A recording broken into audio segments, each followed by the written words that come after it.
ফরমাইবেন, আমরা মনোযোগ সহকারে শ্রবণ করবো ইনশাআল্লাহ এবং আমল নিয়ে শ্রবণ করবো ইনশাআল্লাহ। আমি হযরতকে কোরআন ও হাদিস থেকে মহামূল্যবান আলোচনা পেশ করার জন্য সবিনয় অনুরোধ পেশ করছি। আসসালামু আলাইকুম ওয়া রাহমাতুল্লাহি ওয়া বারাকাতুহু।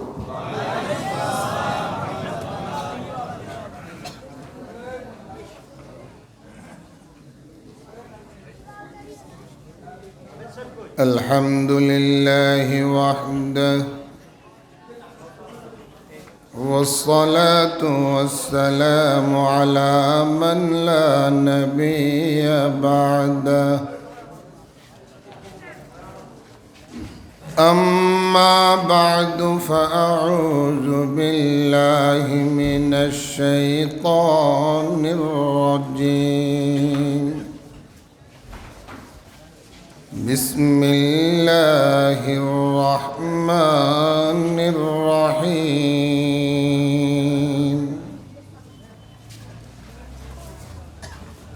اليوم أكملت لكم دينكم وأتممت عليكم نعمتي ورضيت لكم الإسلام دينا وقال تبارك وتعالى في آية أخرى إن هذا القرآن يهدي للتي هي أقوم وقال نبينا وإمامنا وقدوتنا صلى الله عليه وسلم الإسلام يعلو ولا يعلى آمنت بالله صدق الله مولانا العظيم وبلغنا رسوله النبي الكريم ونحن على ذلك لمن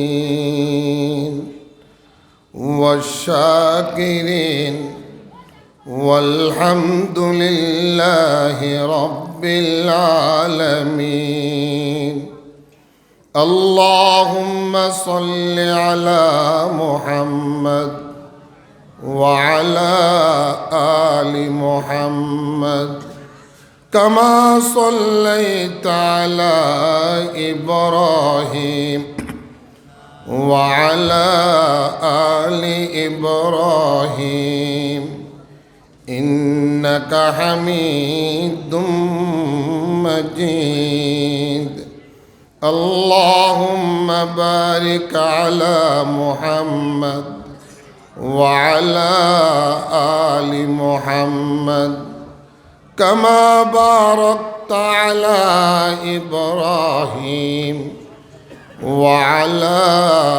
آل إبراهيم إنك حميد مجيد আল জামিয়াতুল হাকিমিয়া দারুল উলুম ও এতিমখানার উদ্যোগে হাফেজ ছাত্রদের দস্তারবন্দি উপলক্ষে আয়োজিত আজকের এই 10ম বার্ষিক ওয়াজ মাহফিলের সম্মানিত শ্রদ্ধেয় সভাপতি, বিশিষ্ট সমাজসেবক,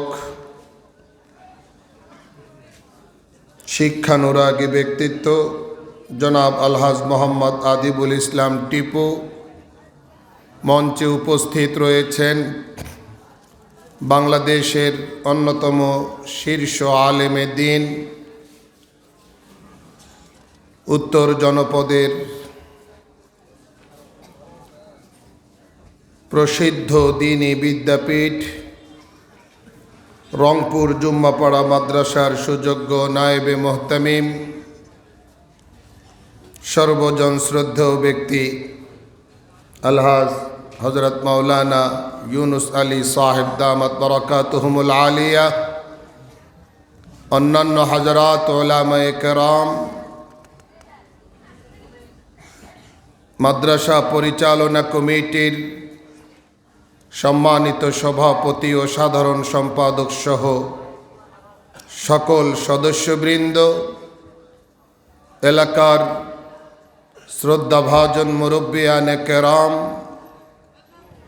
সমবেত দোস্ত আহবাব, বেরাদারানে ইসলাম, মাইকের আওয়াজ যতদূর পর্যন্ত যায় ততদূর পর্যন্ত বিভিন্ন বাড়িতে বাসায় পর্দার আড়ালে অবস্থানকারিণী সম্মানিতা শ্রদ্ধেয়া মা ও বোনেরা, সর্বপ্রথম মহান পরওয়ারদিগারে আলম, মহামহিম প্রতিপালক আল্লাহ জাল্লা জালালুহু আম্মা নওয়ালুহুর শাহী বারগাহে লাখো কোটি শুকরিয়া আদায় করছি, যিনি আমাদেরকে শীতের এই রাতে বরকতময় এই মাহফিলে অংশগ্রহণ করার, পার্টিসিপেট করার এবং নট অনলি পার্টিসিপেশন, শুধু অংশগ্রহণ নয়, রাত প্রায় 12-11টা পর্যন্ত জমে থাকার তৌফিক দিয়েছেন।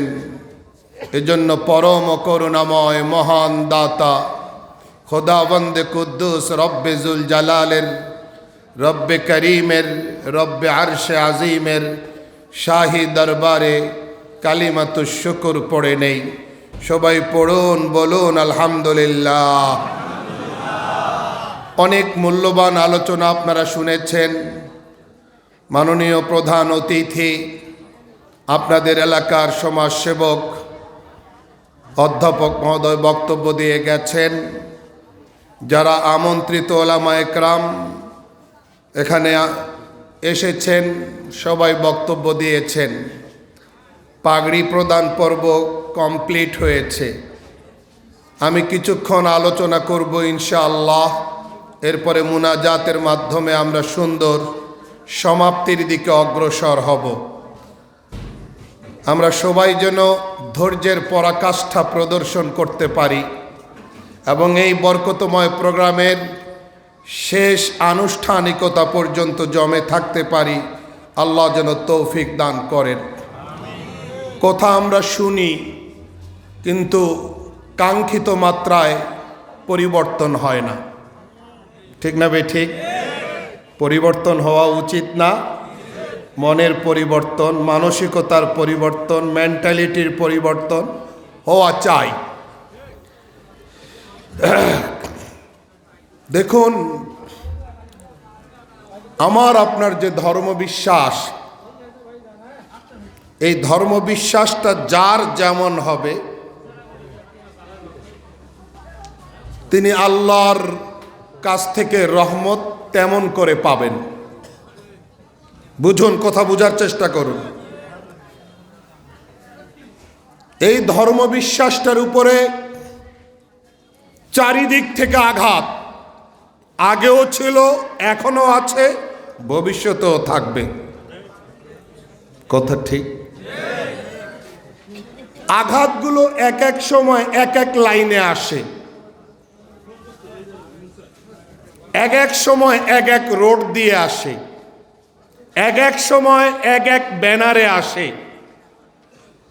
যদি ধর্মবিশ্বাসটা পরিপূর্ণ হয়, স্ট্রং হয়, শক্তিশালী হয়, তাহলে আঘাত যত দিক থেকেই আসুক, যত রূপেই আসুক, আমাকে টলাতে পারবে না, আপনাকে টলাতে পারবে না। জোরে বলুন ঠিক না বেঠিক? পাহাড় তার জায়গা থেকে সরে যাওয়া পসিবল, সাগর সমুদ্র শুকে যাওয়া পসিবল, কিন্তু একজন খাঁটি মুমিনকে তার ধর্মবিশ্বাসের জায়গা থেকে সরানো কারো পক্ষেই সম্ভব নয়। আল্লাহ বুঝার তৌফিক দান করেন। লক্ষ্য করুন,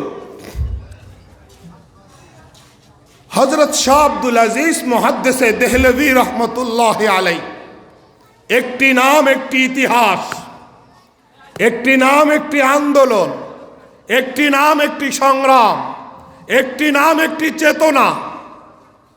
ওলামা একরাম সবাই জানেন, তারা সবাই এই নামের সাথে পরিচিত।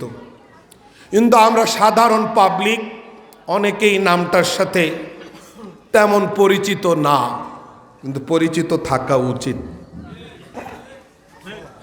না থাকাটাও তাদের ত্যাগের প্রতি অবিচারের শামিল।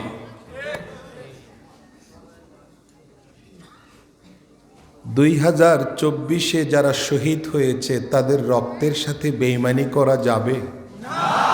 আওয়াজ চাই। সকলের জবাব সঠিক। আমরা শহীদ আবু সাঈদ হৃদয় মুগ্ধ সহ সারা বাংলাদেশে শাহাদাত বরণ করেছে, তাদেরকে শ্রদ্ধার সাথে স্মরণ করি, আল্লাহর দরবারে তাদের মাগফিরাত কামনা করি। এবং সঙ্গে এটাও বলি যে এই শহীদদের রক্তের সাথে যারা বেঈমানি করতে আসবে, নতুন বাংলাদেশে যারা আর একবার বৈষম্য চাপিয়ে দেয়ার, জুলুম আর দমন পীড়ন চাপিয়ে দেওয়ার চেষ্টা করবে, আমরা সবাই কাঁধে কাঁধ মিলিয়ে এই ধরনের অপতৎপরতার 20 দাঁত ভেঙে দেব ইনশাআল্লাহ। তো 2024 শহীদদের সাথে বেঈমানি করা যাবে না। তাহলে 190 বছরের আগ্রাসন আর আধিপত্যবাদ থেকে, 190 বছরের গোলামি থেকে যারা এই পাক ভারতবর্ষকে স্বাধীনতা এনে দিয়েছেন রক্ত দিয়ে, তাদের রক্তের সাথে কি বেঈমানি করা যাবে? 16 বছরের দুঃশাসন থেকে যারা রক্ত দিয়ে মুক্তি এনে দেয়, তাদের রক্তের সাথে যেমন বেঈমানি করা যাবে না, 190 বছরের দাসত্ব আর পরাধীনতা থেকে যারা এই উপমহাদেশের হিন্দু মুসলিম সবাইকে মুক্তি এনে দিয়েছে জীবন বিলিয়ে দিয়ে, তাদের রক্তের সাথেও বেঈমানি করা যাবে না। কথা মনে থাকবে? যারা গ্রাউন্ড তৈরি করেছেন তাদের মধ্যে হযরত শাহ ওলিউল্লাহ মুহাদ্দিসে দেহলভী রহমতুল্লাহ আলাইহি, যাকে আমরা বলি আমাদের ভাষায় মুসনাদুল হিন্দ, এই উপমহাদেশের সমস্ত আলিমদের হাদিসের সনদ যার কাছে গিয়ে মিলিত হয়, হযরত শাহ ওলিউল্লাহ মুহাদ্দিসে দেহলভী রহমতুল্লাহ আলাইহি, ওনার এই সুযোগ্য সন্তান শাহ আব্দুল আজিজ মুহাদ্দিসে দেহলভী রহমতুল্লাহ আলাইহি, তিনি যদি ফতোয়া না দিতেন ইংরেজদের বিরুদ্ধে জেহাদ করা ফরজ, তাহলে হয়তো বা আজও আমরা ইংরেজ সাম্রাজ্যবাদের গোলাম হয়েই থাকতাম। This is a reality. এটাই বাস্তবতা, এটাই সত্য, চিরন্তন সত্য ইতিহাস। আজকে আমরা তাকে চিনি না। শাহ আব্দুল আজিজ মুহাদ্দিসে দেহলভী রহমতুল্লাহ আলাইহি, একটি নাম একটি ইতিহাস। তার ঘটনাটা বলতে গিয়ে একটু তার ব্যাকগ্রাউন্ড, বিশাল ব্যক্তিত্ব একটু ফুটিয়ে তোলার চেষ্টা করলাম। মূল কথা সামনে। ওনার কাছে একজন পাদ্রী এসে, খ্রিস্টান পাদ্রী এসে বলল যে একটা বাইবেল সাথে নিয়ে, যে এই বাইবেলটা আগুনে দেই আর আপনার ধর্ম কিতাব কোরআনটা আগুনে দেন। আসেন আসেন, যেটা আগুনে পুড়ে যাবে সেটা মিথ্যা, যেটা আগুনে পুড়বে না টিকে থাকবে সেটা সত্য। বুঝেন কিভাবে আসে পরিকল্পনাটা, কিভাবে আসে? আমি বলছি এক এক সময় এক এক রূপে আসে। এটা দিয়ে কথা শুরু করছিলাম না? খ্রিস্টান পাদ্রী এসে এই মহান মনীষীর কাছে বাইবেল সাথে নিয়ে এসে বলছে যে এই বাইবেলটা আগুনে, জ্বলন্ত আগুনে দেব, আর আপনার ধর্ম কিতাব কোরআন আগুনে দেবেন। যেটা জ্বলবে না এটা সত্য, যেটা জ্বলে যাবে পড়ে যাবে সেটা মিথ্যা। বুঝে আসছে প্রস্তাব? শাহ আব্দুল আজিজ মুহাদ্দিসে দেহলভী রহমতুল্লাহ আলাইহি বলছেন, তোমার প্রস্তাবটা অ্যাপ্রোপ্রিয়েট, সুন্দর, কিন্তু তার চেয়েও আরো সুন্দর প্রস্তাব আমারটা নাও। তুমি তোমারটা বুকে বাঁধো, আমি আমারটা বুকে বাঁধি। আগুন একটু বড় করে জ্বালাই, দাউ দাউ করে আগুন জ্বলবে। আমি আমার কোরআন বুকে নিয়ে, আমার ধর্মগ্রন্থ বুকে নিয়ে আগুনে ঝাঁপ দেব, তুমি তোমার বাইবেল ধর্মগ্রন্থ বুকে নিয়ে আগুনে ঝাঁপ দিবা। এটা আরো ভালো হয়।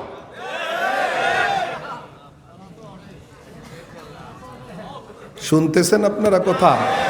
আসেন আমার সাথে। প্রস্তাবদাতা, পরিকল্পনাকারী পাদ্রী কয় আই এম সারেন্ডার, আমি আত্মসমর্পণ করলাম, আমি নাই, আমি নাই। মোহতারাম হাজিরিন, পালিয়ে গেছি, লেজ গুটিয়ে পালাতে বাধ্য হয়েছি। লাভ দিতে কিন্তু কম দেয় নেই। হ্যাঁ, এরকম প্রায় অন্যায় পথে থাকা প্রায় সবাই একই তরিকায় লাভ দেয়, একই তরিকায় মিথ্যাচার করে। ইতিহাস ঘেটে দেখেন,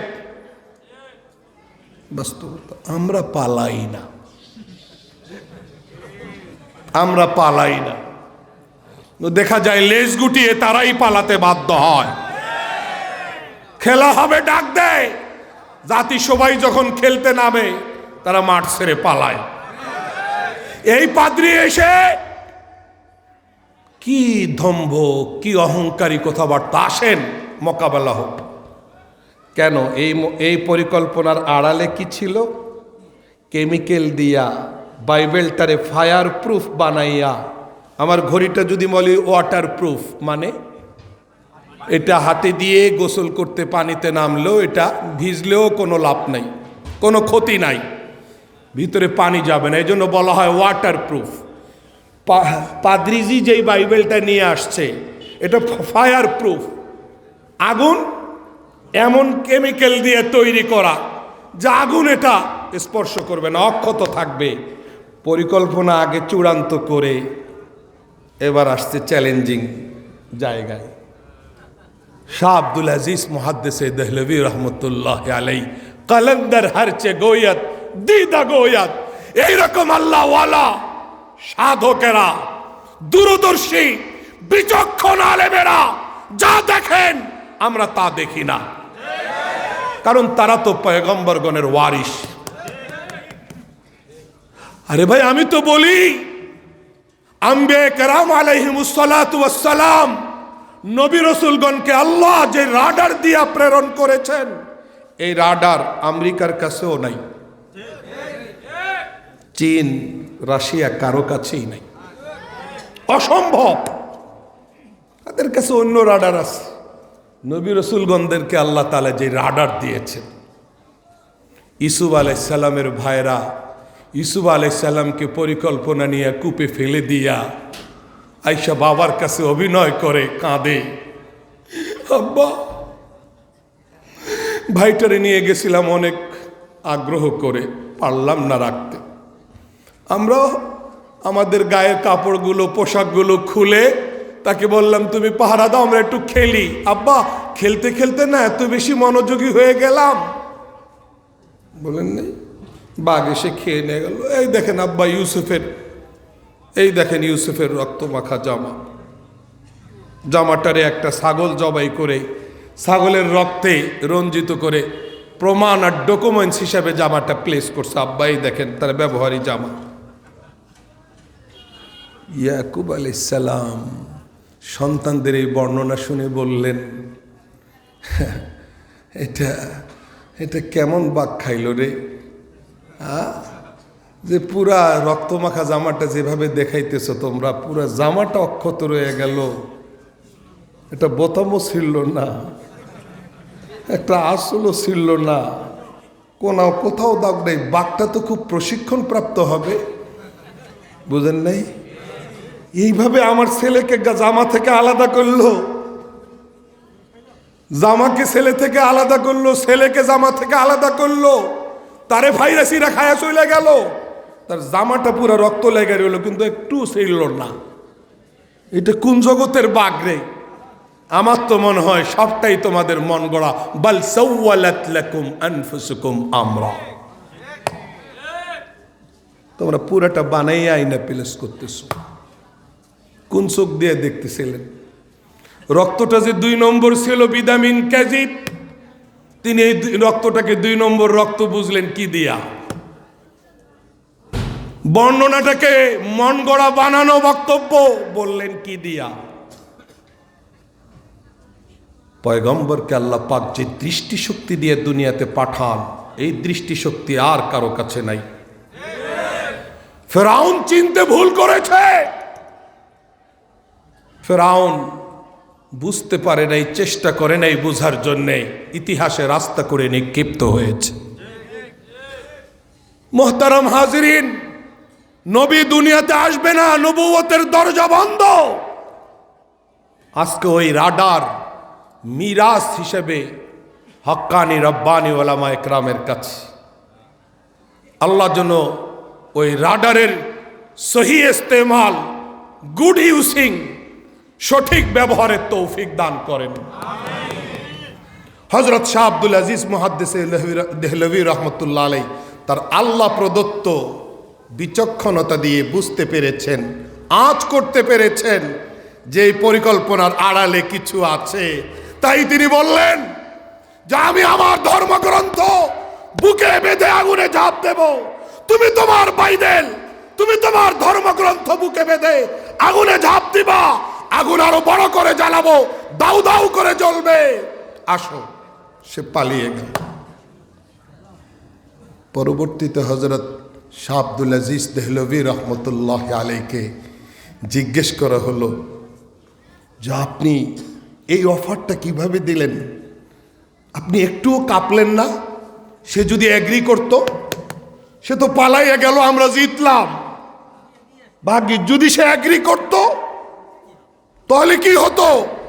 শাহ আব্দুল আজিজ মুহাদ্দিসে দেহলভী রহমতুল্লাহ আলাইহি বলেন, আমি কনফার্ম 100%, আমি শতভাগ নিশ্চিত, আমার কনফিডেন্সের লেভেল অনেক হাই, আমার বিশ্বাস অনেক উপরে।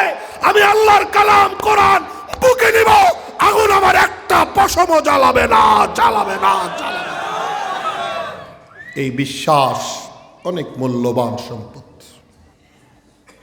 এই বিশ্বাসটুকু প্রয়োজন, এই বিশ্বাসটুকু দরকার। আজকে আমরা বক্তব্য শুনি, স্লোগান দেই, কিন্তু আমাদের বিশ্বাসের মাত্রা প্রত্যাশিত নয়, যার কারণে আমাদেরকে মিসগাইড করা সহজ, বিভ্রান্ত করা সহজ, বিপদগামী করা সহজ। আমি আপনাদের কাছে সূরা মায়েদার 3 নম্বর আয়াতের অংশ বিশেষ তিলাওয়াত করেছি। এরপরে বাচ্চাটাকে 2 আয়াত পড়তে বলা হলো। পাগড়িপ্রাপ্ত 14 জনের একজন, সে 2-3 আয়াতের মধ্যেই যে আয়াতটা পড়ল, এটাও হৃদয় ছুঁয়ে গেল। সূরা বনী ইসরাইলের আয়াত, 15 নম্বর পারার 2য় পৃষ্ঠার আয়াত। বাচ্চাটা তেলাওয়াত করার সঙ্গে সঙ্গে হৃদয়কে স্পর্শ করলো। ইন্না হাযাল কুরআনা ইয়াহদি লিল্লাতী হিয়া আকওয়াম। এই জন্য আমার এই আয়াতে কারিমার অংশটুকু আমি তেলাওয়াত করেছি 2য় পর্যায়ে, সঙ্গে একখানি হাদিস এনেছি। তেলাওয়াতকৃত প্রথম আয়াত বহুবার শুনেছেন, সূরা মায়েদার 3 নম্বর আয়াতের অংশ বিশেষ। আল্লাহ বলেন, আজ আমি তোমাদের জন্য তোমাদের ধর্মকে পরিপূর্ণ করে দিলাম, আমার নেয়ামত সমূহকে তোমাদের জন্য পরিপূর্ণ করে দিলাম। ওয়া রাযীতু লাকুমুল ইসলাম দীনা, ইসলামকে তোমাদের জন্য ধর্ম হিসেবে মনোনীত করলাম। ঘোষণাটা কার? একজন শ্রোতাও খামোশ থাকতে পারবেন না, জবাব দেবেন, রেসপন্স করবেন না। তো এখন এই মোনাজাত দিয়ে চলে যাব। দায়িত্ব একা আমার না, দায়িত্ব আপনারও। ঈমান বাঁচানোর ডিউটি আপনারও, আমারও, সবার। আমরা সকল রকম ইমান বিরোধী, রাষ্ট্র বিরোধী সকল রকম চক্রান্ত রুখে দেওয়ার জন্য আমাদেরকে প্রস্তুতি নিতে হবে। প্রয়োজনে আবার রক্ত দেওয়ার ডাক আসবে। কেউ ঘরে বসে আঙ্গুল চুষবো না। কারা কারা রাজি মুষ্টিবদ্ধ হাত দেখা।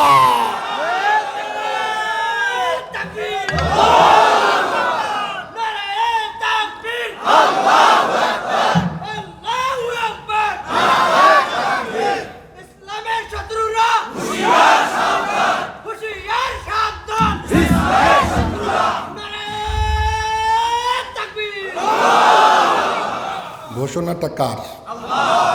কার? কি ঘোষণা? আজ আমি তোমাদের ধর্মকে তোমাদের জন্য আল্লাহ বলতেছেন পরিপূর্ণ করে দিলাম। আর কোন বুদ্ধিজীবী কয় এটা পরিপূর্ণ না। মানবেন আপনি? কিন্তু বলা তো হচ্ছে। কি বলা তো হচ্ছে? বড় বড় জাতীয় দৈনিকের ভিতরে কলাম লেখা হয়। নাম বলবো দুই একটা, যাদেরকে আপনারা কেউ কেউ মুরগি চোর বলেন, হ্যাঁ স্বঘোষিত বুদ্ধিজীবী বলেন। অধ্যাপক মুনতাসির মামুন ভিতরে কলাম লেখে। আমি অনেক ঘাটাঘাটি করেছি, কোরআন নিয়ে অনেক অ্যানালাইসিস করেছি, নামাজ রোজা হজ জাকাত ছাড়া আর কিচ্ছুই পাই নাই। এটা কেমন কথা? কি ভাই? আল্লাহ বলতেছেন সূরা মায়েদার 3 এবং এই আয়াত নাজিল হওয়ার পরে নবী আলাইহিস সালাম 80-81 দিন 82 দিন জীবিত ছিলেন। মানে ইসলামের আল্লাহ নবীর জীবনের শেষ সময়কার আয়াত। বিদায়ী হজে আরাফার ময়দানে আসরের নামাজের পরে নাজিল হয়েছে। আল্লাহ বলছেন পরিপূর্ণ করে দিলাম। পরিপূর্ণ মানে ইসলামে সব আছে। পরিপূর্ণ মানে ইসলামে নামাজের কথা, জবাব নামাজের কথা, হজের কথা, জাকাতের কথা, রোজার কথা, পর্দার কথা, নারী নীতির কথা, রাষ্ট্র পরিচালনার নিয়ম নীতির কথা, বিচার ব্যবস্থার কথা, ব্যবসা বাণিজ্যের কথা, আত্মীয়তার সম্পর্ক রক্ষা করার কথা, মা বাবার সাথে সদাচরণ করার কথা, পারিবারিক বিষয়াবলী সব আছে। নাই কোনটা?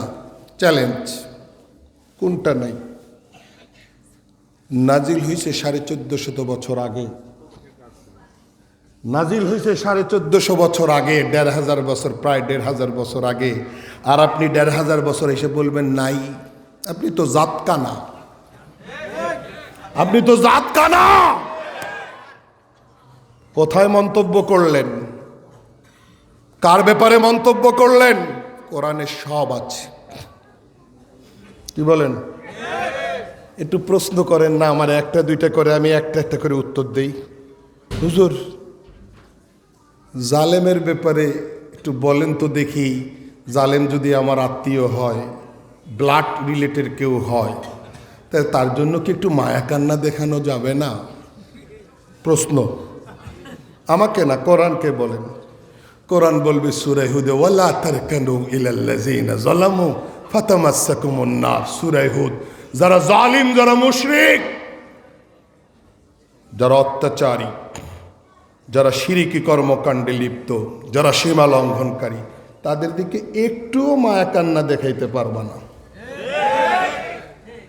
করলেন কোরআন নাজিল হওয়ার 1500 বছর পরে প্রশ্ন, উত্তর কোরআন এমনভাবে দেয় মনে হয় এখনই নাজিল হইল। এই জন্য আমরা বলি কোরআন জীবন্ত কিতাব।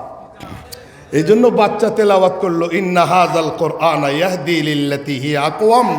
কোরআন যেই রাস্তা দেখায়, এই রাস্তা বাঁকা রাস্তা নয়, এই রাস্তা খারাপ রাস্তা নয়, এই রাস্তা বৈষম্যের রাস্তা নয়, এই রাস্তা শোষণের রাস্তা নয়, এই রাস্তা অধিকার কেড়ে নেওয়ার রাস্তা নয়, এই রাস্তা চুরির রাস্তা নয়, এই রাস্তা দুর্নীতির রাস্তা নয়, এই রাস্তা মানুষের অধিকার নিয়ে ছিনিমিনি খেলার রাস্তা নয়। এর নাম কোরআন, জীবন্ত কিতাব। মানে জীবন্ত কিতাব মানে মনে হয় এই মাত্র নাজিল হয়েছে। কথা বুঝেন নাই? আপনি কোরআনকে জিজ্ঞেস করবেন তোমার কাছে রাষ্ট্র চালাইবার কোনো প্রেসক্রাইব এজেন্ডা আছে? কোরআন বলবে সূরা হজের 41, আল্লাযীনা ইম্মাক্কান্নাহুম ফিল আরদি আকামুস সালাতা ওয়া আতাবুজ যাকাতা ওয়া আমারু বিল মারুফ। রাষ্ট্রীয় ক্ষমতা হাতে আসলে রুটিন কর্মসূচি নাম্বার 1 রাষ্ট্রীয়ভাবে নামাজ কায়েম হবে। কর্মসূচি নাম্বার 2 রাষ্ট্রীয়ভাবে যাকাতের বিধান কার্যকর হবে।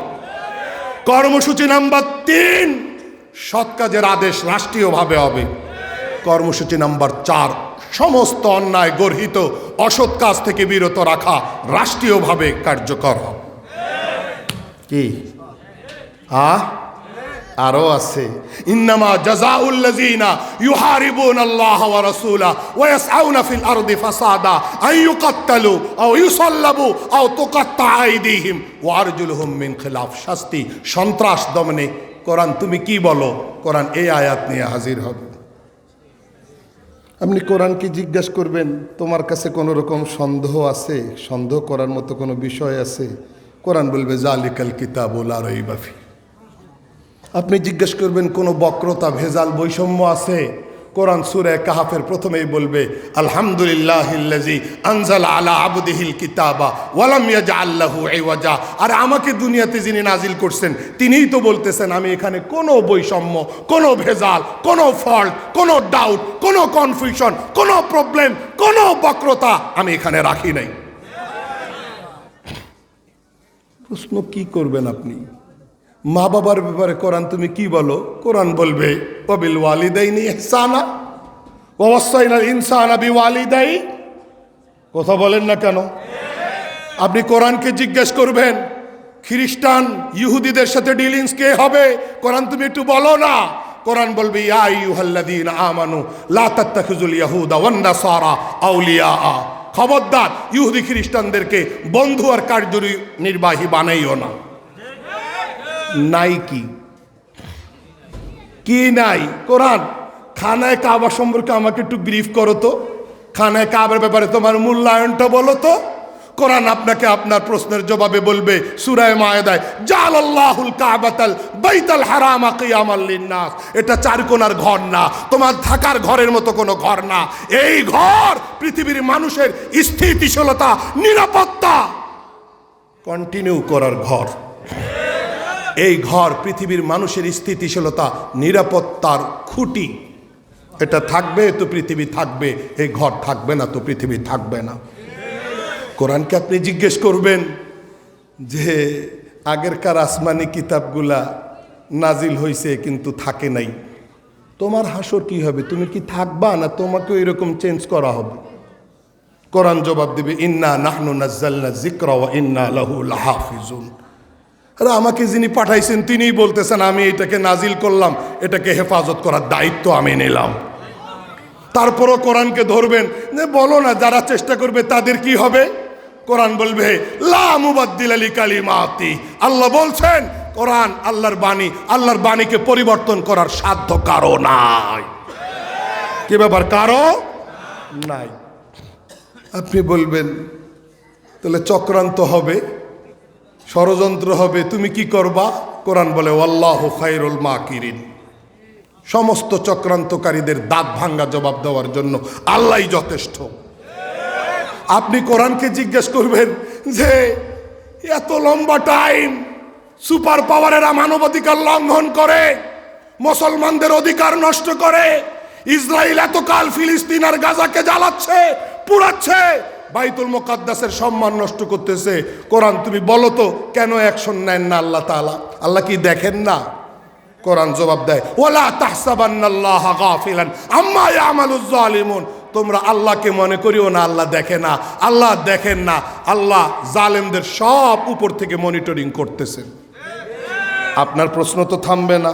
আপনি তখন কোরআনকে বলবেন হে আমার তো ধৈর্য সয় না, আমার তো মন চায় এক্ষণে আল্লাহ অ্যাকশন নেক, এত টাইম কিসের?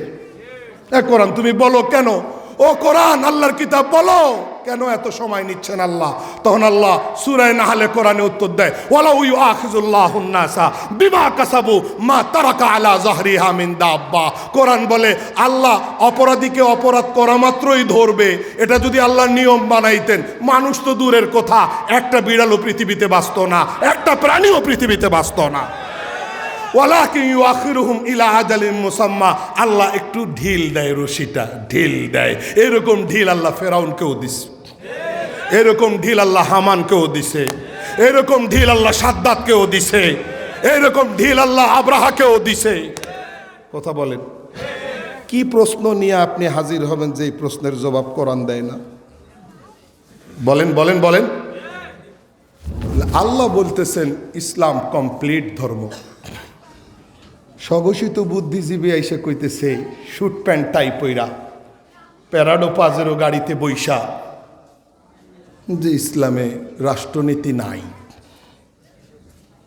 শাসন ব্যবস্থায় কোরআনের কোনো রূপরেখা নাই, তাকে কি করা উচিত? কি করা উচিত তাকে? ও আপনারা তো জবাব দেবেন না।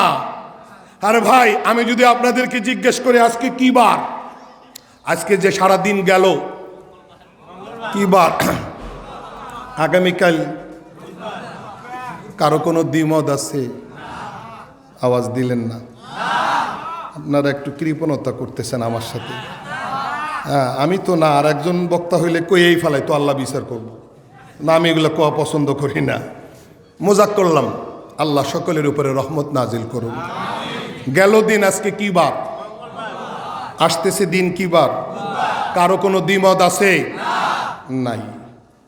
এখন যেই বিষয়টাতে সবাই একমত, হঠাৎ যদি একজন দাঁড়াইয়া এসে বলে আমি মানি না, কি জবাব? জবাব কি? কি বলবেন? পাগল। যখনই তারে পাগল বললেন সমস্যারে, গেল দিন আজকে মঙ্গলবার, আসতেছে দিন বুধবার, সবাই একমত, সারা বাংলাদেশ একমত, নারী পুরুষ একমত, মালিক শ্রমিক একমত, শাসিত শাসক সবাই একমত, ডাক্তার রুগী সবাই একমত। একজন যদি দাঁড়ায় কয় আমি মানি না, সবাই বলবো কি?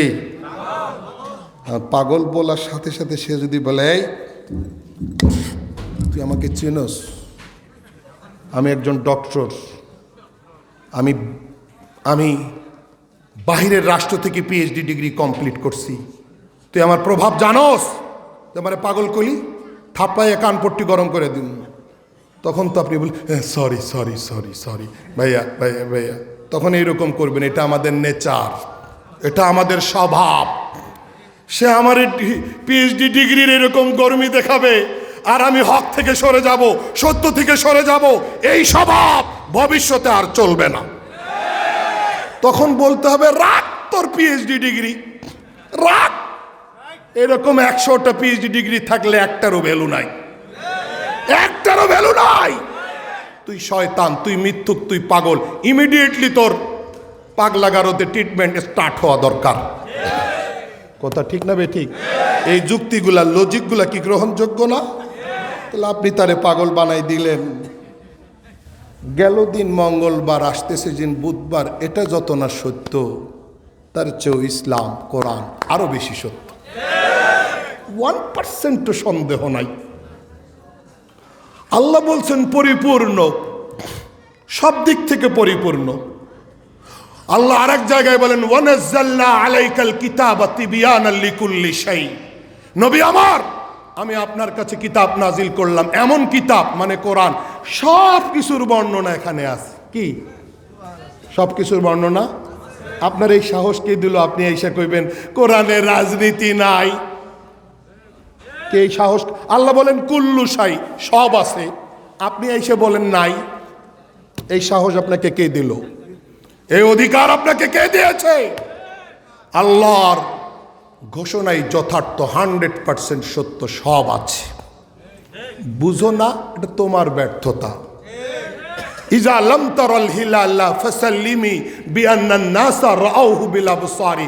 আপনি যদি সিদ্ধান্ত নেন আমি চাঁদ চোখ দিয়ে দেখব, তারপরে রোজা স্টার্ট করব, আমি চাঁদ দিয়ে চোখ দিয়ে চাঁদ দেখব তারপরে ঈদ করব, তাহলে এই সিদ্ধান্তটা কিন্তু সঠিক না। আপনার দেখা জরুরি না, আরেকজনের দেখাটা মেনে নেওয়া এটাই সঠিক। তুমি দেখো নাই, তারও তো অনেকেই দেখছে, তুমি দেখো নাই আরেকজনে দেখছে। এইরকম কোরআন তুমি বুঝো নাই, আরো 10 জন তো বুঝছে, তাদেরটাই কি মানতে হবে। 1 নম্বর পয়েন্ট বললাম, ইসলাম পরিপূর্ণ। পরিপূর্ণ মানে সব আছে, কোনো সাইড বাদ নাই। 2 নম্বর পয়েন্ট, আয়াতের শেষে আল্লাহ বলতেছেন, আমি ইসলামকে তোমাদের জন্য ধর্ম হিসেবে পছন্দ করলাম। আল্লাহর পছন্দে কোনো খুঁত থাকতে পারে? আল্লাহ যেমন মহান, আল্লাহর চয়েসটা ওই রকম মহান। আল্লাহ যেরকম সমস্ত ত্রুটি থেকে মুক্ত, আল্লাহর চয়েসটাও সমস্ত ত্রুটি থেকে মুক্ত। সন্তানের বিয়ে শাদীর ব্যাপারে সাধারণত কোনো মা বাবার আন্তরিকতার কোনো ঘাটতি থাকে না। তারপরও 1-2টা ঘটনা এমন ঘটেই যায় অনাকাঙ্ক্ষিতভাবে, যে বাপ মা আফসোস করে বলতে থাকে, আমি আমার সন্তানের জীবনটা নষ্ট করছি, তার মানে চয়েসটা রং ছিল। 1-2টা ঘটনা নাই এরকম? তাহলে মা বাবা আন্তরিকতার ব্যাপারে শতভাগ সঠিক, ভবিষ্যৎ জানে না কারণে 2-1টা ঘটনা অনাকাঙ্ক্ষিত ঘটে যায়। আল্লাহর পছন্দটা কি এরকম হইতে পারে না? কারণ আল্লাহ তো গায়েব জানে, আল্লাহ তো ভবিষ্যৎ জানেন। সুতরাং এমনটা এখানে ঘটবার কোনো সম্ভাবনা নাই। আল্লাহ বলছেন, আমি পছন্দ করলাম, এটাই তোমাদের জীবন বিধান, তোমাদেরকে বানাইছি আমি, তোমাদের জীবন বিধান ঠিক করা আমার হক, আর কারো নয়। এটা কি ইনসাফের কথা? আমাকে আপনাকে বানাইলেন একজন, আর আপনি আমি বিধান মানব আমেরিকার, জাপানের, রাশিয়ার, দুনিয়াবি কোন লিডারের, নেতার? তারা কি আমাকে জীবন দিয়েছে? জোরে বলেন, দিয়েছে? হাতের একটা আঙ্গুল তারা দিয়েছে, মুখের ভিতরের একটা দাঁত তারা দিয়েছে, আমার জিহ্বা দিয়েছেন কে?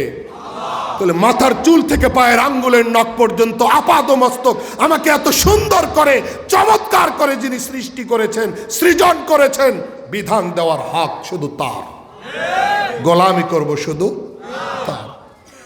আপনি কোরআনকে প্রশ্ন করবেন, কোরআন বলো তো, সবই তো মানলাম আল্লাহ সৃষ্টি করছে, কিন্তু আমেরিকার ক্ষমতা দেখা যায়, হোয়াইট হাউসের ক্ষমতা দেখা যায়, তারা সুপার পাওয়ার।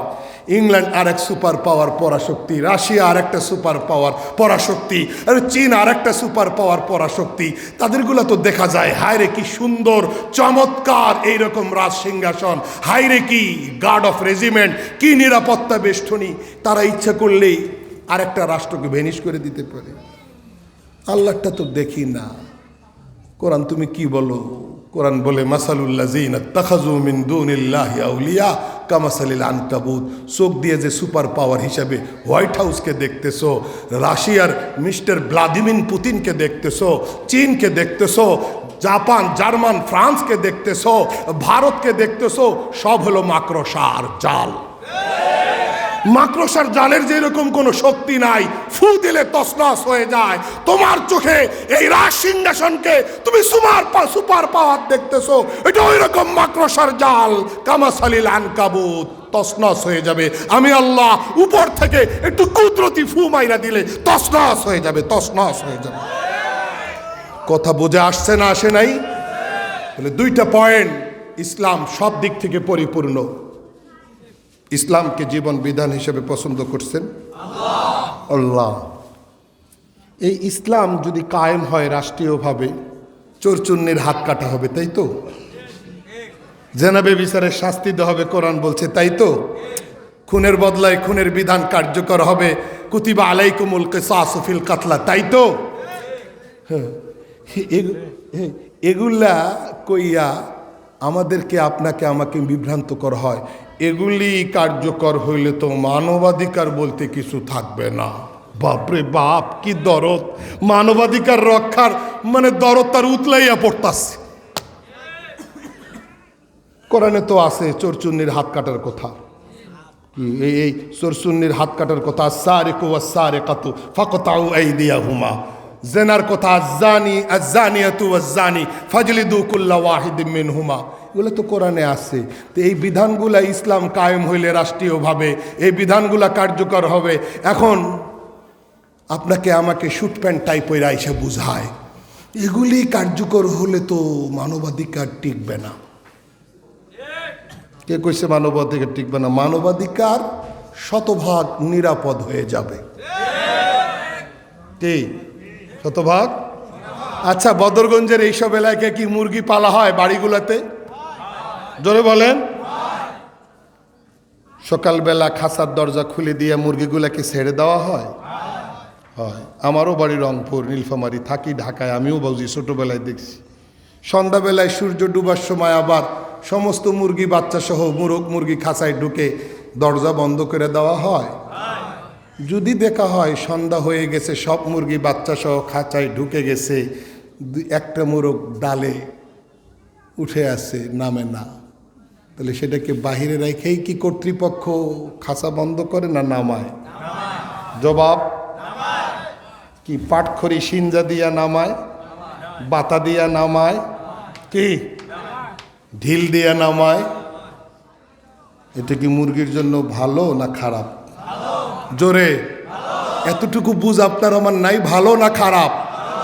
এখন এই ভালো কাজটাকে যদি উপরে থেকে মুরগি মন্তব্য করে, মুরগ মন্তব্য করে, আমি তো আরামেই আছি, আমার মালিক আমার উপর অবিচার করে কেন নামাবার চেষ্টা করতেছে, তো এটা মুরগ মার্কা বুঝ, এটা মুরগি মার্কা জ্ঞান। আর কথা বলেন না, বলেন না?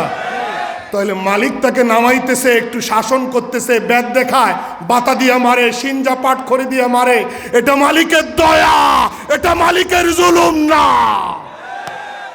মুরগি যদি কয় আমার উপর অবিচার করে, এটা মুরগি মার্কা জ্ঞান।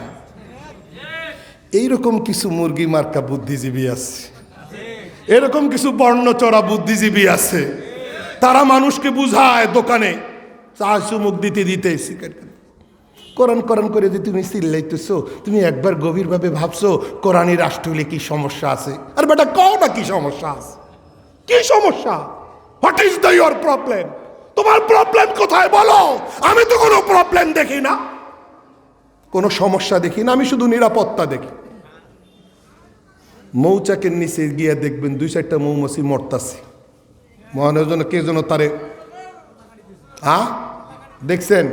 মৌচাকের নিচে গিয়ে 2-4টা মৌমাছিকে অ্যাক্সিডেন্ট করা অবস্থায় দেখছেন? কারা কারা দেখছেন? হাত তুলেন।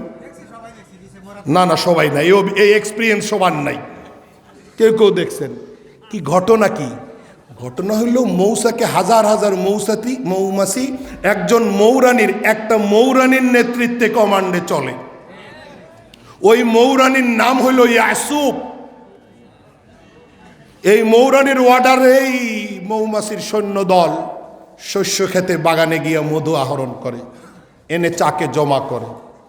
যখন শস্য খেত ফুল বাগান থেকে মধু নিয়ে আসে, তখন মৌরানী চেক করে এটা কি পিওর কিনা, না বিষ মিশানো আছে।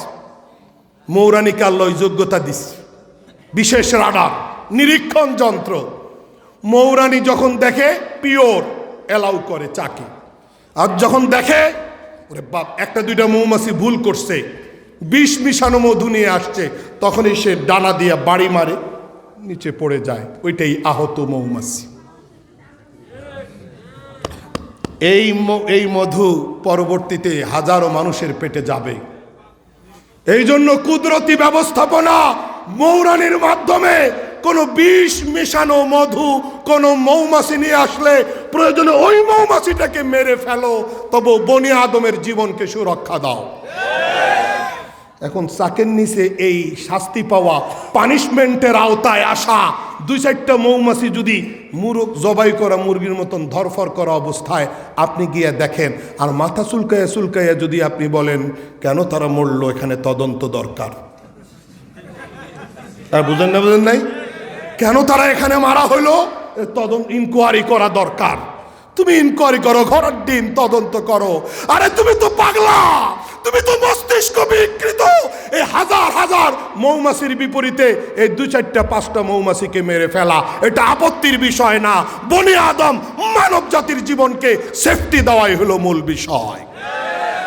যদি কোরআনে আইন কার্যকর হয়, চোর চুন্নির হাত 2-4টা কাটা হয়, চুরি বাংলাদেশ থেকে চিরতরে নির্মূল হয়ে যাবে। যদি একটা দুইটা ব্যভিচারের শাস্তি রাষ্ট্রীয়ভাবে কার্যকর করা হয়, ব্যভিচারের দরজা চিরতরে বন্ধ হয়ে যাবে। আমার মা বোনদের ইজ্জত আবরু আবার নিরাপত্তার চাদরে ঢাকা থাকবে। কথা ঠিক না ঠিক? এই বাস্তবতার বিপরীতে যদি একজন মুসলমান হিসাবে আপনাকে আমাকে কেউ মিসগাইড করতে আসে যে ইসলামী আইন কার্যকর হলে দেশের জন্য মঙ্গলজনক নয়, আপনি কি মুখে কুলু বেটে বসে থাকবেন? দায়িত্ব কি? প্রতিবাদ করা। আমাকে আগামী দিনের ইতিহাস হবে সত্য কায়েম করার ইতিহাস। ঠিক না ঠিক? আগামী দিনের ইতিহাস হবে হক প্রতিষ্ঠার ইতিহাস। আগামী দিনের ইতিহাস হবে কোরআন সুন্নাহকে রাষ্ট্রীয় পর্যায়ে কায়েম করার ইতিহাস। আল্লাহর রাসূল সাল্লাল্লাহু আলাইহি সাল্লাম বলেছেন, আল ইসলামু ইয়ালু ওয়ালা ইউলা। আজ থেকে 1450 বছর আগে মানবতার মুক্তির দিশারি, মানবকুলের মুক্তিদূত, ইমামুল আম্বিয়া, তাজেদারে মদিনা হযরত মুহাম্মদুর রাসূলুল্লাহ সাল্লাল্লাহু আলাইহি সাল্লাম বলে গেছেন, আল ইসলামু ইয়ালু ওয়ালা ইউলা। ইসলাম বিজয়ী হতে দুনিয়াতে আসছে, পরাজিত হওয়ার জন্য দুনিয়াতে আসছে। কি ভাই? আবু দাউদ শরীফের হাদিস। ইসলাম মাথা উঁচু করে দাঁড়াতে আসছে, মাথা নিচু করে দাঁড়াবার জন্য আসে নাই। ইসলাম কে দিয়েছেন? পছন্দটা কার? চয়েসটা কার? আল্লাহর চয়েস পরাজিত হতে পারে না। যেমনি ভাবে আল্লাহকে পরাস্ত করার ক্ষমতা কারো, ঠিক তেমনি ভাবে আল্লাহর পছন্দকে পরাস্ত করার ক্ষমতা। এই কথাগুলো কি কিছুটা বুঝে আসছে? মৌলিক কথা না কি ভাই? আমরা ফিনিশিংয়ে যাব, মৌলিক কথা ছিল না? তাহলে আপনি এই কথার উপরে কি আজকে থেকে পুরা ওয়াশ হয়ে গেলেন? এটাই হলো আসল ওয়াজ, যেই ওয়াজে আপনি ওয়াশ হয়ে যাবেন। ওয়াজ মানে তামাশা না, ওয়াজ মানে লাইটিং আর ডেকোরেশন দেখা না, ওয়াজ মানে মাইক্রোফোন টেস্টিং, এটা মানে ওয়াজ না। ওয়াজ মানে অতিথি মহোদয়গণ সারি সারি বসবেন, এটা সুন্দর দৃশ্য ক্যামেরাবন্দি করার নাম ওয়াজ না।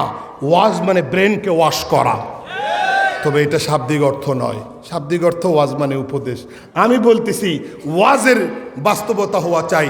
আমার মেন্টালিটি পরিবর্তন হবে, আমার মানসিকতা পরিবর্তন হবে। একজন মুসলিম যদি তার জাতিসত্তাকে চিনতে না পারে, এটা তার জন্য বড় ব্যর্থতা। ডক্টর ইকবাল বলেন, কিমতে হর চিজ রা দানি কে কেস, কিমতে খুদরা না দানি আহমকিস। সব জিনিসকে তুমি চিনলা, কোনটা জাল টাকা কোনটা আসল টাকা এটাও তুমি চিনতে পারলা, কিন্তু তোমাকে তুমি চিনলা না, তোমার ধর্ম পরিচয়কে তুমি জানলা না। তুমি কিসের চালাক? আরে টাকা জাল কোনটা আসল কোনটা এইটা চেনার নাম জ্ঞান না। আরে বাড়ি কোনটা আসল কোনটা নকল এইটা চেনার নাম জ্ঞান না। আসল জ্ঞান হলো তুমি তোমাকে চিনো, তুমি তোমার ধর্ম পরিচয়টাকে জানো। ডক্টর ইকবাল পারবো তো আজকে থেকে?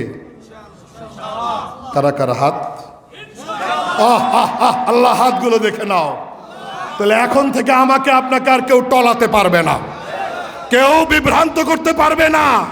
এই কথাগুলো সার্কুলার করব আমরা, ঘরে বুঝাবো আমরা, তালিম করব আমরা। ঠিক আছে না ইনশাআল্লাহ? আল্লাহ সবাইকে কবুল করার তৌফিক দিন। আমিন। ওয়া আখিরু দাওয়ানা আনিল হামদুলিল্লাহি রাব্বিল আলামিন। বেশি না, ঠিক আছে না? দোয়া। আলহামদুলিল্লাহিল্লাযী হাদানা লিহাযা ওয়া মা কুন্না লিনাহতাদিয়া লাউলা আন হাদানাল্লাহ। আল্লাহুম্মা লাকাল হামদু বিমা কাযাইত ওয়া লাকাশ শুকরু বিমা আ'তাইত। নাস্তাগফিরুকা আল্লাহুম্মা মিন জামি'iয যুনুবি ওয়াল খাতায়া ওয়া নাতুবু ইলাইক। আল্লাহুম্মা লাকাল হামদু বিল ঈমান, লাকাল হামদু বিল ইসলাম, লাকাল হামদু বিল কুরআন। আল্লাহুম্মা লাকাল হামদ লা নুহসি সানাআন আলাইকা আনতা কামা আসনাইতা আলা নাফসিক। আল্লাহুম্মা সাল্লি আলা সাইয়্যিদিনা মুহাম্মাদিন নবিয়্যিল উম্মি ওয়া আলা আলিহি ওয়া সাল্লিম তাসলিমা। اللهم أنزله مقعدك المقرب يوم القيامة. اللهم اغفر لنا ذنوبنا وكفر عنا سيئاتنا وتوفنا مع الأبرار ربنا ظلمنا أنفسنا وإن لم تغفر لنا وترحمنا لنكونن من الخاسرين আয় আল্লাহ সবাইকে মাফ করে দাও আল্লাহ ঈমানের মতো বুঝতে দাও আল্লাহ ঈমানি জিন্দেগি গঠন করার তৌফিক দাও আল্লাহ আল্লাহ কখন ডাক আসে জানি না বেঈমান করে মারিও না আল্লাহ ঈমান নিয়ে তোমার কাছে যেন যাইতে পারি আল্লাহ আল্লাহ আয় আল্লাহ আমাদের দোয়া কবুল করো আল্লাহ আল্লাহ ঈমানটা সবচেয়ে বড় সম্পদ আল্লাহ আল্লাহ এই বড় সম্পদ যেন কেউ কেড়ে না নেয় আল্লাহ এরকম পাক্কা সচ্চা নির্ভেজাল খাঁটি মুখলিস ইমানদার হওয়ার তৌফিক দাও আল্লাহ আল্লাহ কবুল করো আল্লাহ আল্লাহ ইসলাম নিয়ে ভাববার তৌফিক দান করো আল্লাহ আল্লাহ ধর্মকর্ম ঠিকঠাক মতো করার তৌফিক দান করো আল্লাহ জীবনে না বুঝা ভুল পথে হাঁটছি মাফ করে দাও আল্লাহ ভুল পথে চলছি বা মাফ করে দাও আল্লাহ সগীরা গুনাহ করেছি কবিরা গুনাহ করেছি জাহেরি গুনাহ করেছি বাতিনি গুনাহ করেছি শিরকি গুনাহ করেছি বেদাতি গুনাহ করেছি রাতে গুনাহ করেছি ই আল্লাহ দরজা বন্ধ করে গুনাহ করেছি ভেবেছি কেউ দেখবে না আল্লাহ তোমার কুদরতি চোখকে তো আর ফাঁকি দিতে পারি নাই আয় আল্লাহ তুমি সব দেখছো এখন যদি তুমি মাফ না করো শাস্তি দাও আল্লাহ বাঁচার তো উপায় নাই ওই শাস্তি সহ্য করার কোনোই ক্ষমতা তো আমার নাই ইয়া আল্লাহ আমাকে মাফ করে দেওয়ার ক্ষমতা তো তোমার আছে আল্লাহ তুমি মাফ করে দাও আল্লাহ তুমি মাফ করে দাও আল্লাহ সব হাজিরিনে মজলিসকে মাফ করে দাও আল্লাহ সব হাজিরিনে মজলিসকে মাফ করে দাও আল্লাহ শ্রদ্ধেয় সভাপতি সাহেবকে কবুল ফরমাও আয় আল্লাহ অতিথি মহোদয়কে কবুল ফরমাও আল্লাহ প্যান্ডেলে বসায় গভীর রাতে শীতের মধ্যে এ আল্লাহ যারা তোমার দিনকে বুঝার জন্য এই গভীর রজনীতে বসে আছেন কারো হাত ফিরাইয়া দিও না কারো হাত ফিরাইয়া দিও না আল্লাহ প্রত্যেক শ্রোতার হাত কবুল করে নাও প্রত্যেক শ্রোতার হাত কবুল করে নাও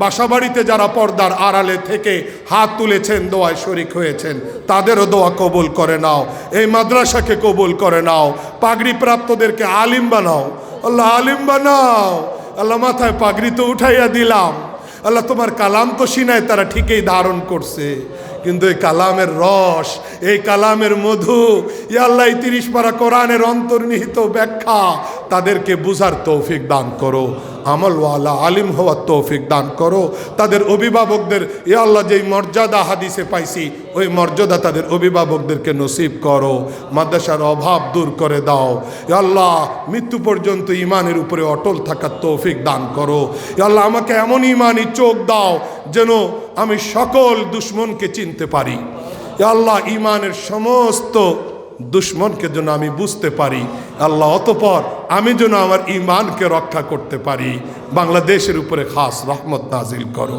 যারা অসুস্থ তাদেরকে সুস্থ করে দাও বাইতুল মুকদ্দাসের সম্মান ফিরাইয়া দাও সিরিয়া আল্লাহ মুক্ত করেছো ইয়া আল্লাহ আগামী সিরিয়াকে আল্লাহ তুমি আরেকটা আল্লাহ মডেল সিরিয়া বানাইয়া দাও আগামী দিনের সিরিয়াকে আল্লাহ অনুকরণীয় রাষ্ট্র বানাইয়া দাও আল্লাহ বাংলাদেশের উপরে খাস রহমত নাজিল করো যারা অসুস্থ তাদেরকে সুস্থ করে দাও যারা রোগাক্রান্ত তাদেরকে আরোগ্য দান করো আব্বা আম্মা যারা মারা গেছেন দাদা দাদি নানা নানি এলাকাবাসী ময়মুরব্বী যারা কবরবাসী হয়েছেন সকলকে জান্নাতের মেহমান বানায়া দাও আমাদেরকে আল্লাহ নেক হায়াত দান করো ইয়া আল্লাহ তোমার গোলামের হায়াত দান করো তোমার দাসত্বের হায়াত দান করো তোমাকে মালিক হিসেবে সন্তুষ্ট করে যেন মরতে পারি ইয়া আল্লাহ সেই তৌফিক দান করো সমস্ত শ্রোতাদের দিলের নেক মাকসাদ তুমি পূরণ করে দাও প্রত্যেকের পারিশানি দূর করে দাও ঋণ থেকে মুক্তি দাও আয় রুজিতে বরকত দাও